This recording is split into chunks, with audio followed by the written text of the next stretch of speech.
जीवन में सब कुछ किया जा सकता है, लेकिन सब कुछ करने के पहले आचार्य भगवंतों ने कहा है, प्रत्येक कार्य को करने के पूर्व में भीतर का उत्साह होना अनिवार्य है। आज बड़ी ही प्रसन्नता की बात है,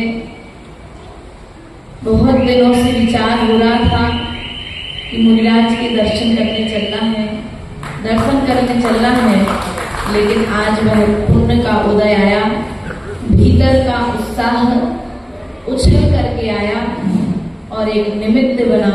स्मृति नगर में द्वय मुनिराजों के दर्शन करने का सौभाग्य बना। वास्तविकता में मुनि सुब्रतनाथ भगवान के चरणों से पार्श्वनाथ भगवान के चरणों में पहुंचे थे और आज पुनः अगले गंतव्य की ओर जाना है, तो हमने विचार किया जब मुनि सुब्रतनाथ भगवान के चरणों से पार्श्वनाथ के चरणों तक पहुंचे थे और अगले गंतव्य तक जाएंगे तो निश्चित ही हमारी यात्रा सफलता को प्राप्त होगी। यह द्वय मुनिराजों का दर्शन मंगल का प्रतीक है। प्रत्येक कार्य को करने के पूर्व मंगलों में कलश को मंगलवाना है, मंगलों में भगवान की प्रतिमा के दर्शन को मंगलवाना है, जनेन्द्र भगवान के शिखर के दर्शन को मंगल माना है, शास्त्र सभा को मंगल सभा माना है और वहीं पर यदि दिगंबर द्वय मुनिराजों के दर्शन हो जाए तो तात्कालिक जो कार्य होने वाला है वह तो मंगल होगा ही होगा, लेकिन साथ में हमारा जीवन भी मंगल हो जाएगा। ऐसे रत्नात्रय स्वरूप द्वय मुनिराजों के दर्शन, प्रिय बंधु, साधु का दर्शन हमारे भीतर में चारित्र का बीज बोने का कारण है। अर्थात साधु का दर्शन चारित्र धारण करने की प्रेरणाएं प्रदान करता है। प्रभु का दर्शन सम्यक दर्शन को प्रदान करता है। माँ जिनवाणी ज्ञान को प्रदान करती है, लेकिन आचार्य गुरुदेव ने कहा था कि प्रभु के दर्शन से दर्शन होता है, जिनवाणी के ज्ञान से ज्ञान प्राप्त होता है, लेकिन एक निर्ग्रंथ साधु का दर्शन है जिनके दर्शन से दर्शन भी होता है, ज्ञान भी होता है और चारित्र भी होता है।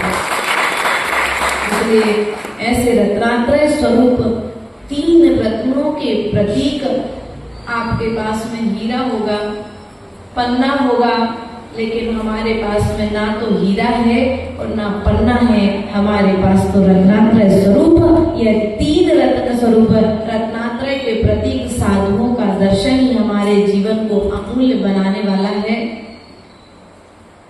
जीवन में 3 चीजें सदा करनी चाहिए, प्रभु की भक्ति, जिनवाणी से ज्ञान और साधु की वैया भक्ति। यदि ये 3 काम तुमने कर लिए तो तुम्हारा मनुष्य पर्याय पाना सार्थक हो गया। और यदि तुमने ये 3 कार्य नहीं कर पाए, देखिए प्रभु की भक्ति तो स्वर्ग के देव कर लेते हैं, प्रभु की भक्ति तो चिरंज गति का जीव भी भाव पूर्वक बाहर बैठ करके, अंदर बैठ करके, रह करके कर सकता है। और यदि ज्ञान की बात आए तो स्वर्ग के देव भी ज्ञान प्राप्त कर सकते हैं, वह चिरंज गति का जीव भी ज्ञान प्राप्त कर सकता है। लेकिन जो वैया वृत्ति है, यह वैया वृत्ति यदि करने का सौभाग्य किसी को मिला है तो वह मात्र एक मनुष्य पर्याय के जीव को मिला। अब वैया वृत्ति के क्षेत्र में भी बहुत सारे वैया वृत्ति के भेद बताए हैं, वैया वृत्ति करने के तरीके बताए हैं। अब वो तरीका यदि श्राविकाएं हैं तो चौका लगा करके वैया वृत्ति करेंगी, और यदि श्रावक हैं तो साधु के वैया वृत्ति अर्थात पैर आदि दबाकर की वैया वृत्ति करेगा। और यदि कोई ज्ञानी पुरुष है तो साधु के ज्ञान में सहयोगी बन करके वैया वृत्ति करेगा। अर्थात वैया वृत्ति के बहुत सारे भेद हैं, लेकिन हम किस प्रकार से वैया वृत्ति कर रहे हैं, वही वैया वृत्ति हमारे लिए कर्म निद्रा का साधन बनेगी। प्रिय बंधुओं, आज कल सभी ने रावण के पुतले को जलाया था। आज हम लोग जब प्रातःकालीन बेला में निकले तो रास्ते में बहुत सारे ऐसे संस्कार किए हुए व्यवस्थाएं दिख रही थी। तो हम लोग विचार कर रहे थे, तुमने रावण के पुतले को तो आज हजारों वर्ष से जला रहे, लेकिन जो रावण ने पाप किया था उस पाप को कब जला? रावण बुरा नहीं था, पापी नहीं था, लेकिन जो रावण ने पाप किया था, जो कार्य किया था वह गलत था। हमें करना क्या था? उस गलत कार्य को त्याग करना था, हमें कारण को त्याग करना था। लेकिन हमने क्या किया? हमने पाप को तो नहीं छोड़ा, लेकिन पापी का पुतला जलाना प्रारंभ। पापों का पुतला एक बार जला देते तो फिर कोई दूसरा पापी इस भूमि पर पैदा, लेकिन पाप को तो हमने पालतू कुत्ते की तरह पाल करके, बोलो तो घर में पालतू कुत्ता है ना, बहुत सारे श्रावकों के घर पे होंगे। ध्यान रखना, वो कुत्ता भी फिर भी बहुत ईमानदार है, कुत्ते से भी हमारी नजर, हमारी दृष्टि, हमारी बुद्धि कहाँ चली जाती है। इसलिए ध्यान रखना, हमें पापों को त्याग करना है। पापों का परिमार्जन करने के लिए हमें यह मनुष्य पर्याय मिली है, लेकिन हमने पापों की चादर को ओढ़ के रखा है और पापी से घृणा करके पुतला आदि जला करके अपनी इच्छाओं को पूर्ति। इसलिए आचार्य गुरुदेव ने सदा एक ही बात कही है, घृणा पापी से नहीं करो, यदि घृणा करना है तो पाप से करो। किससे करो? पाप से करो।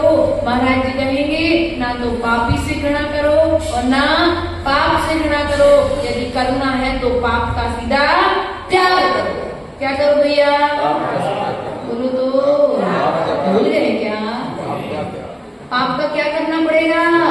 पाप का जब त्याग करोगे तभी जाकर के तुम पुण्य के कार्य कर पाओगे, और जब तक पाप का त्याग नहीं करोगे तब तक पुण्य की कार्य की ओर तुम्हारी बुद्धि नहीं जाएगी। इसलिए एक समय में एक ही कार्य हो सकता है, समय अपनी गति से बढ़ता चला जा रहा है।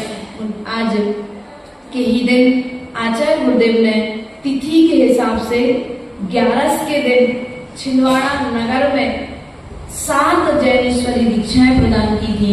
उनमें द्वय आरिका माता जी आज के ही दिन आरिका पद को प्राप्त हुई थी। 2 क्षुल्लक और 3 क्षुल्लक और 2 मुनि दीक्षाएं आचार्य गुरुदेव ने वहां पर प्रदान की थी। बड़ी ही प्रसन्नता की बात है कि आपने आज के दिन मोक्ष मार्ग पर कदम बढ़ाया था। यह कदम निश्चित ही आपको मंजिल की ओर ले जाने वाला हो, मोक्ष महल तक ले जाने वाला हो।